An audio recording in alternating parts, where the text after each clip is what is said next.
میرے عزیزو، دنیا بھر میں اچھے لوگ بھی ہیں اور برے لوگ بھی ہیں۔ ہم سب کو ایک اچھا انسان بننے کی کوشش کرنی چاہیے، خاص طور پر اگر ہم اس دن کے بارے میں فکر مند ہیں جب اللہ سے ملاقات کریں گے۔ اسی لیے رسول اللہ نے فرمایا کہ جو شخص اللہ و آخرت کے دن پر ایمان رکھتا ہے اسے چاہیے کہ یا تو اچھی بات کرے یا پھر خاموش رہیں۔ آخرت کے دن پر ایمان رکھنے کا مطلب یہ ہے کہ آپ یقین رکھتے ہیں کہ اللہ پاک ہمارے کاموں اور ہمارے اعمال کا حساب لے گا۔ اللہ پاک آپ کو آپ کے کیے گئے اعمال کے لیے جواب دار ٹھہرائے گا۔ یہی وہ چیز ہے جو ایک مومن کو اس شخص سے الگ کرتی ہے جو ایمان نہیں رکھتا۔ اور جو لوگ یہ سمجھتے ہیں کہ انہیں کسی کے سامنے جواب دہ نہیں ہونا ہے تو وہ اپنے آپ پر ظلم کر رہے ہیں اور وہ ظالموں میں سے ہو جائیں گے۔ اور وہ لوگ دوسروں کو نقصان پہنچاتے ہیں اور اپنے آپ کو بڑا سمجھتے ہیں، وہ لوگ یہ کیوں بھول جاتے ہیں کہ اللہ پاک انہیں بھی دیکھ رہا ہے اور انہیں ایک وقت تک مہلت دے رہا ہے۔ اللہ پاک کے نزدیک ہر چیز کا ایک وقت مقرر ہے اور اس دن سب کا حساب ہوگا۔ اللہ فرماتا ہے کہ وہ آزمائش کے لیے مہلت دیتا ہے تاکہ وہ سب کچھ پورا ہو جو کہ پورا ہونا ہے۔ کچھ لوگ ہیں جو اس آزمائش میں کامیاب ہوں گے اور کچھ ناکام۔ اب سوال یہ ہے کہ ہم کہاں کھڑے ہوئے ہیں؟ آپ اللہ پر ایمان رکھتے ہیں اور آپ حساب کتاب کے دن پر ایمان رکھتے ہیں تو آپ دوسروں کو نقصان نہیں پہنچائیں گے، انہیں گالیاں نہیں دیں گے، ان کی غیبت نہیں کریں گے، اور ان سب سے زیادہ اہم بات یہ ہے کہ آپ اللہ کی عبادت کریں گے۔ آپ اللہ کی اس طرح عبادت کریں گے کہ آپ کو یقین ہو کہ جب آپ اس کے پاس واپس جائیں گے تو آپ کے پاس اللہ کے سامنے پیش کرنے کے لیے کچھ تو ہوگا ضرور انشاءاللہ۔ اور جب کوئی شخص گناہ کرتا ہے اور وہ مومن ہوتا ہے تو وہ اپنا گناہ چھپ کر کرتا ہے اور اپنے گناہ پر شرمندہ ہوتا ہے۔ یہ اس بات کی علامت ہے کہ اس کے دل میں ایمان ہے، اور پھر وہ اس کے بعد اللہ سے معافی مانگتا ہے اور کہتا ہے کہ اے اللہ مجھے معاف فرما دے، میں نے جو گناہ جان کر کیے اور جو انجانے میں مجھ سے ہو گئے تو اپنی رحمت سے مجھے معاف فرما۔ میں انسان ہوں، انسانی فطرت کی وجہ سے مجھ سے غلطی ہو گئی ہے اللہ۔ یہ ایمان کی بڑی نشانی ہے۔ یہ اس بات کی دلیل ہے کہ آپ اللہ تعالیٰ پر یقین رکھتے ہیں۔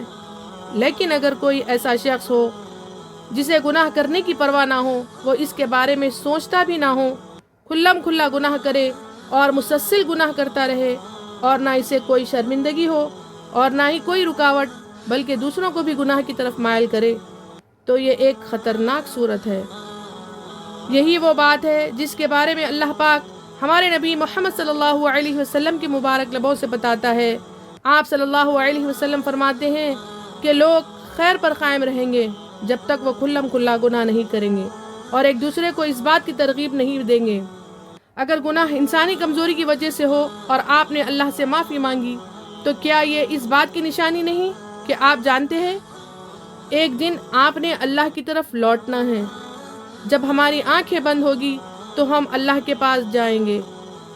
کیا آپ جانتے ہیں وہ لوگ جو موت سے حد سے زیادہ ڈرتے ہیں اور خبر کے اندھیرے گھر سے ڈرتے ہیں، وہ لوگ اللہ کی رحمت سے پر بالکل یقین نہیں رکھتے، کیونکہ موت تو اٹل ہے، وہ آپ کو اور مجھے لازمی طور پر آ لے گی۔ اس سے بالکل نہ ڈریں، آپ ایک بہتر جگہ جا رہے ہیں۔ ایک خوبصورت مثال پیش کرتی ہوں۔ میں نے اپنی بات یہ کہہ کر شروع کی تھی کہ دنیا میں اچھائی اور برائی دونوں موجود ہیں، اسی لیے ہم کو چاہیے کہ دنیا میں اچھے اعمال کریں اور اپنے رب سے ملنے کی خواہش رکھیں۔ کچھ لوگ ہم میں سے ایسے ہیں جو ظالم ہیں، اور اچھے لوگ بھی ہیں جو سیدھے راستے پر چلتے ہیں اور انصاف پر قائم رہتے ہیں، چاہے ان کے خلاف کوئی بھی ہو جائے، اپنی اچھائی نہیں چھوڑتے۔ تاریخ کے آغاز سے لے کر آج تک سب سے بدترین لوگوں میں سے ایک شخص فرعون تھا۔ فرعون اتنا بدترین تھا کہ خود کو رب سمجھتا تھا۔ وہ اپنی قوم سے کہتا تھا، اے میری قوم، خاص طور پر اپنے ساتھیوں اور حکومتی اہلکاروں سے جنہیں عربی میں علماء کہا گیا۔ فرعون نے کہا، اے میرے ساتھیوں، میں تمہارے لیے اپنے علاوہ اور معبود نہیں جانتا جس کی تم عبادت کرو، نعوذ باللہ۔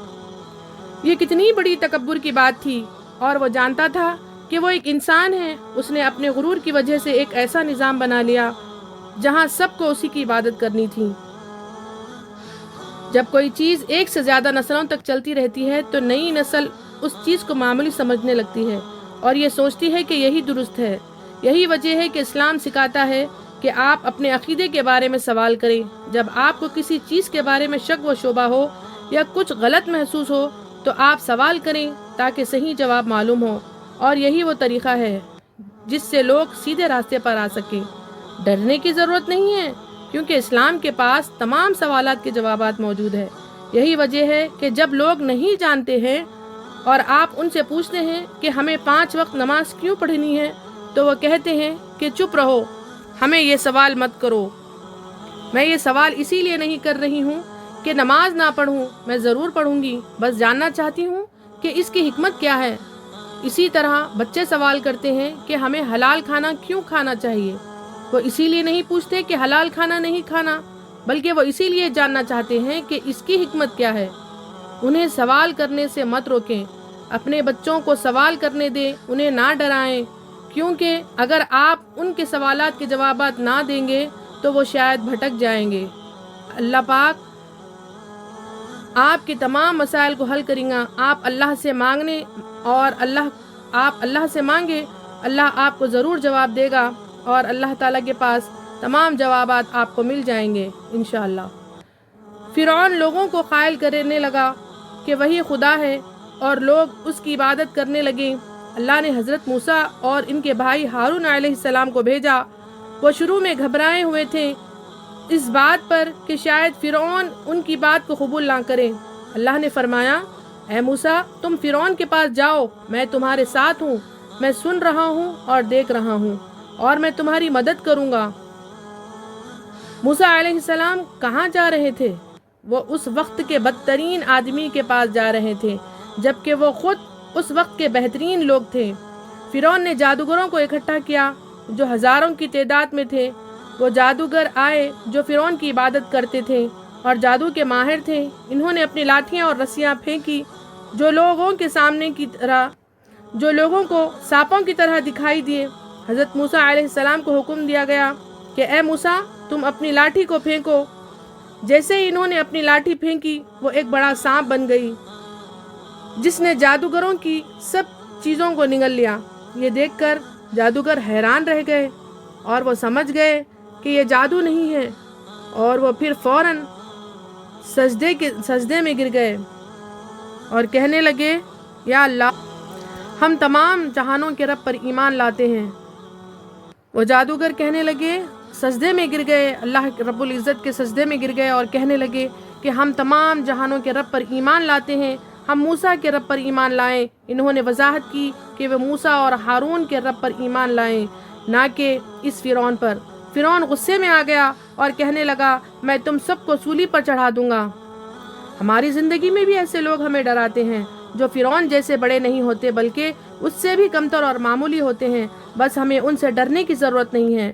ان کی دھمکیوں سے کبھی بھی خوفزدہ نہ ہوں اور نہ ان کی چھوٹی موٹی باتوں کی پرواہ کریں، فکر نہ کریں۔ اللہ پاک آپ کے ساتھ ہر جگہ موجود ہے، وہ آپ کو فتح عطا فرمائے گا۔ فرعون کہنے لگا، میں تمہارا علاج کر دوں گا اور میں تمہیں دکھاؤں گا کہ میں کیا کرنے والا ہوں۔ میں تمہارے ہاتھ اور پاؤں کو کاٹ دوں گا اور تمہیں بہت سی سزائیں دوں گا۔ لیکن جانتے ہو انہوں نے کیا کہا؟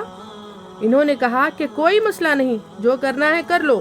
انہوں نے کہا کہ دنیا میں تمہارا بس تھوڑا سا اختیار ہے، لیکن آخرت میں تم کبھی کامیاب نہیں ہو سکتے۔ آخرت میں تم ہمارا کچھ نہیں بگاڑ سکتے۔ اللہ تعالیٰ نے ان جادوگروں کو جنہیں بعد میں فرعون کے کہنے پر قتل کر ڈالا، ان کو جنت عطا کی گئی۔ انہوں نے صرف 2 کام کیے، جانتے ہو؟ انہوں نے صرف 2 کام کیے۔ انہوں نے اپنی پوری زندگی میں صرف ایک سجدہ کیا اور وہ اللہ کے لیے اپنے ایمان پر ڈٹے رہے۔ انہوں نے اللہ کے لیے اپنے ایمان پر ثابت قدمی دکھائی اور صرف ایک سجدہ کیا اور انہیں جنت عطا ہو گئی۔ سبحان اللہ۔ اللہ پاک ہمیں بھی اپنے دین پر ثابت قدمی عطا فرمائے اور ہم تمام کو جنت الفردوس میں اعلیٰ مقام عطا فرمائے۔